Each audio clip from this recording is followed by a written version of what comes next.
Saudaraku yang dikasihi Tuhan, berkah dalam. Sudah kita memberi senyum hari ini, Kamis 15 Juni 2023. Mari kita awali permenungan kita hari ini dengan tanda kemenangan Kristus dalam nama Bapa dan Putra dan Roh Kudus. Amin. Permenungan kita diambil dari Injil Matius bab 5 ayat 20 sampai 26.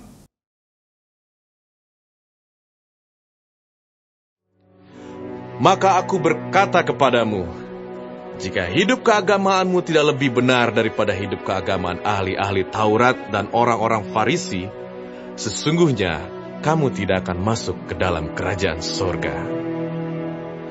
Kamu telah mendengar yang difirmankan kepada nenek moyang kita, jangan membunuh. Siapa yang membunuh harus dihukum. Tetapi aku berkata kepadamu, setiap orang yang marah terhadap saudaranya harus dihukum. Siapa yang berkata kepada saudaranya kafir harus dihadapkan ke mahkamah agama. Dan siapa yang berkata jahil harus diserahkan ke dalam neraka yang menyala-nyala.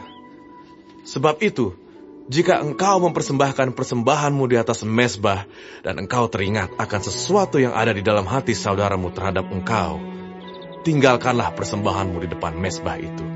Dan pergilah berdamai dahulu dengan saudaramu, lalu kembali untuk mempersembahkan persembahan itu. Segeralah berdamai dengan lawanmu, selama engkau bersama-sama dengan dia di tengah jalan, supaya lawanmu itu jangan menyerahkan engkau kepada hakim, dan hakim itu menyerahkan engkau kepada pembantunya, dan engkau dilemparkan ke dalam penjara. Aku berkata kepadamu, sesungguhnya engkau tidak akan keluar dari sana sebelum engkau membayar hutangmu sampai lunas. Saudaraku yang dikasihi Tuhan, dalam Injilnya hari ini penginjil Matius mengingatkan kita agar memiliki sikap hidup yang benar di hadapan Tuhan dan sesama. Kepada para muridnya Yesus berkata, jika engkau mempersembahkan persembahan di atas mezbah dan engkau teringat akan sesuatu yang ada dalam hati saudaramu terhadap engkau, tinggallah persembahan di depan mezbah itu dan pergilah berdamai dahulu dengan saudaramu. Lalu kembali untuk mempersembahkan persembahan itu. Kutipan Injil ini sangat jelas menegaskan betapa pentingnya kemurnian hati dalam melakukan semua hal, termasuk persembahan. Hati yang damai, hati yang tulus dan penuh sukacita adalah kunci dalam kehidupan kita. Yesus menekankan bila ingin mempersembahkan persembahan kepadanya atau pada sesama, maka kedamaian, kemurnian hati menjadi kuncinya. Saudaraku yang dikasihi Tuhan, apa artinya semua persembahan kita pada Tuhan dan sesama bila hati kita penuh dengan masalah? Apa artinya kalau kita mempersembahkan sesuatu pada Tuhan dan sama kalau kita tidak tulus?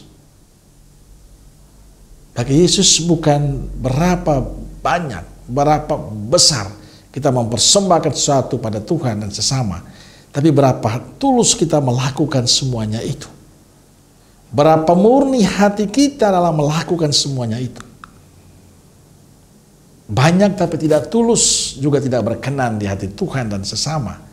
Yang dibutuhkan dari kita adalah tulus, jujur, murni hati kita untuk melakukan segala sesuatu, memuliakan Tuhan, dan juga kebahagiaan sesama. Dan inilah persoalan bagi kita. Kadang kita melakukan segala sesuatu karena ingin diakui, ingin dihormati, ingin disebut nama. Kita belum tulus, belum murni isi hati kita untuk melakukan sesuatu. Maka hari ini Yesus mengingatkan kita supaya kita sungguh-sungguh menjadi orang yang murni hati, sehingga perbuatan kita, kegiatan kita, usaha kita sungguh-sungguh menjadi berkat, membawa sukacita bagi semua orang. Maka lakukanlah sesuatu dengan tulus. Murnikanlah hatimu supaya kamu bisa melakukan sesuatu untuk Tuhan dan sesama. Amin.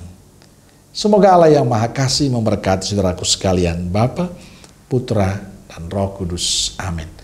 Keluarga Kudus Nazaret, doakanlah kami. Amin. Berkah dalam.